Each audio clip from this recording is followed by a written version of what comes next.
안녕하세요. 만나서 반갑습니다. 국어 강사 오선이에요.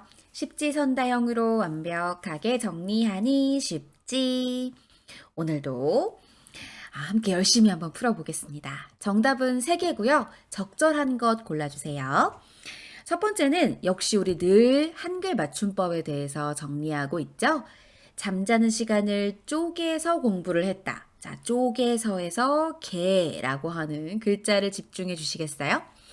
개가 어이의 개를 쓰면 안 되죠. 아이의 개를 써야 됩니다. 그러면 기본 형태는 쪼개다. 이렇게 써야겠고요.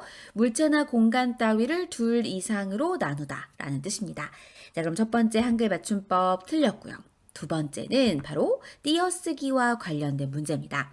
서로 자기 주장을 고집하며 옥신각신하다라는 문장이 나타나 있는데요.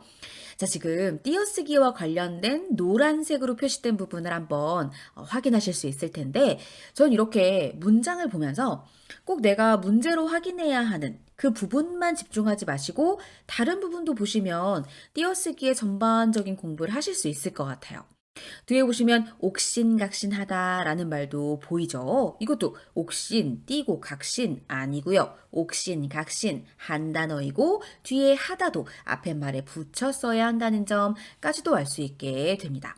띄어쓰기의 기준은요. 사전에 한 단어로 올라가 있는가 그렇지 않은가 이것이 기준이에요.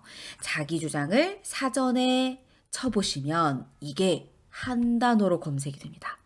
따라서 자기 주장은 붙였어야지 맞는 거예요. 이거는 생각 잘 못하는 부분이거든요. 이번 기회에 하나 알아두시면 돼요. 자, 그럼 자기 주장은 무슨 뜻이냐? 자기의 의견이나 생각을 당당하고 자신있게 주장하는 일, 그걸 자기 주장이라고 하고 한 단어이기 때문에 붙여 쓰는 것이 맞습니다. 그럼 이것도 틀렸네요. 세 번째는 가여운이라는 표준어 규정과 관련된 내용입니다. 자, 가엾다라는 게 기본 형태겠죠? 기본 형태인 가엾다에서 가엾이라는 어간의 부분에다가 은이라는 어미를 붙인 겁니다. 자, 이때 비읍으로 어간이 끝나게 되면 그때는 이 비읍이 모음으로 시작하는 어미와 만났을 때 우로 바뀌어요. 그걸 비읍 불규칙 용언이라고 합니다. 따라서 가여은 아니고 가여운으로 바꿔서 쓰는 것이 맞습니다. 자, 이렇게 비읍으로 간이 끝나는 경우 다른 경우도 있어요. 예를 들어 덥다. 덥다는 덥고 그리고 뭐 덥지 이렇게 앞에 덥자. 요게 다른 말과 결합했을 때 안 바뀌는 부분이죠. 이런 걸 어간이라고 하는데요. 덥에다가 어라는 모음으로 시작하는 말을 붙여볼게요. 그럼 어떻게 되나요? 더버가 되나요? 아니죠. 더워가 되죠. 비읍이 우로 바뀌었기 때문입니다. 이건 일상생활 속에서 우리가 충분히 너무나 쉽게 하고 있는 그런 활용들이거든요. 이번 기회에 제대로 알아두시면 되고요. 다음은 고육지게라고 하는 것의 표준 발음법을 제가 문제로 내봤는데요. 이것도 역시 한자 성어의 뜻을 같이 공부할 수 있을 것 같아요. 어려운 상태를 벗어나기 위해 어쩔 수 없이 꾸며내는 계책을 고육지게라고 이야기합니다. 자, 계책에서 이 계자가 왔을 거고요. 고자는 쓸 고자예요. 육은 이 고기 육자, 우리의 신체를 이야기할 때 많이 쓰는데요. 나의 신체를 쓰게 만들어서 내놓는 계책이란 뜻인 거죠. 어려운 상태에 놓여 있을 때 어쩔 수 없이 꾸며내는 계책을 말하고요. 고육지계에서 신경 써야 될 건 마지막에 오는 이 개의 발음입니다.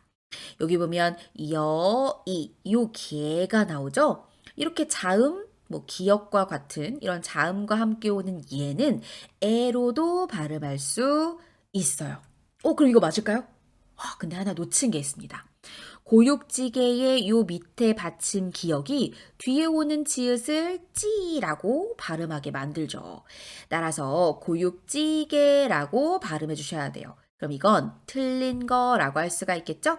그래서 제가 이거 틀린 거 표시를 따로 안 했네요. 여기서 바로 하겠습니다. 짜잔. 자, 이건 틀린 것라고 보시면 되겠어요. 자, 이렇게 발음법이 2개인 것도 한번 봐주세요. 뒤에 이렇게 예로 발음해도 되고요. 에로 발음해도 된다. 발음법 2개까지 신경 써서 정리해 주시면 되겠습니다. 다음은 외래어 표기법이에요.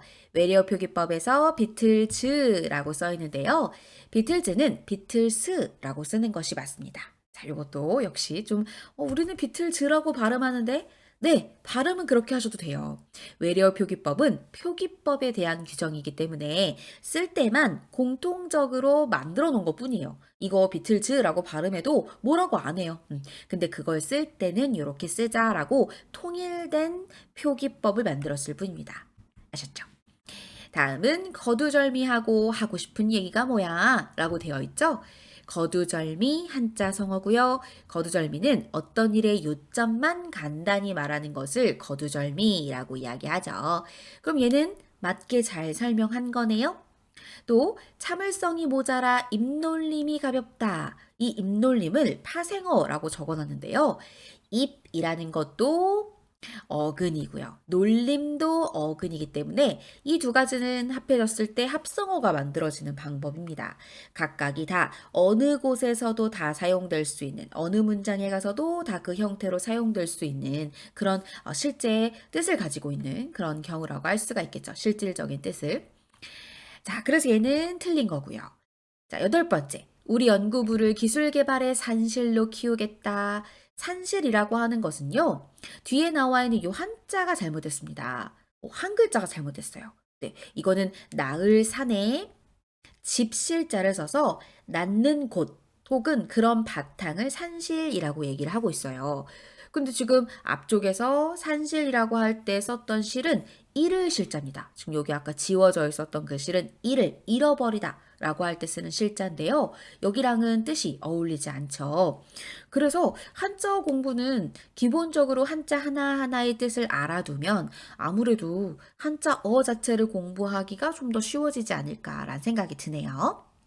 자, 그 다음 고유어인데요. 쌈이라는 단어가 나와 있습니다. 자, 한 쌈은 10개다 이렇게 돼 있는데요. 이 말 자체는 뭐 잘못되거나 뭐 어색한 부분이 없는 것 같지만 쌈이라는 것 자체는 바늘을 묶어 세는 단위로 24개의 바늘을 한 쌈이라고 얘기합니다. 뭐 예를 들어서 우리가 뭐 양말 한 켤레 그러면 양말 두 개를 한 켤레라고 이야기하죠. 또 연필도 12개를 모아놔야 한 다스 이렇게 얘기하는 것처럼 몇 개를 묶어서 그 단위어에 해당되는 단위어를 연결지어서 얘기할 수 있는지가 정해져 있습니다. 고유어 중에는 이런 식으로 여러 가지 단위를 나타내는 말들을 신경 써서 볼 필요가 있어요. 자, 따라서 10개가 아니라 24개라고 봐야겠죠? 들렸네요. 제대로 고유어를 쓰지 못한 것이니까요. 자, 마지막으로 순어어는요, 노하우를 준비해봤습니다. 노하우라는 말 우리 많이 쓰죠. 노하우는 비법이라는 말로 우리 바꿔 쓰는 것이 좋겠다라고 국립국어원에서 순화된 내용을 정해놓고 발표했습니다. 그것도 한번 우리 국어를 사랑하는 마음으로 제가 늘 항상 이 말씀드리죠. 국어를 사랑하는 마음으로 하나 익혀두셨으면 좋겠습니다. 자, 오늘 이렇게 해서 십지선다형으로 완벽하게 정리해봤고요. 적절한 거 3개 잘 고르셨죠? 좋아요, 그리고 구독도 눌러주세요. 저는 그럼 다음에 알찬 내용으로 다시 오도록 하겠습니다. 안녕.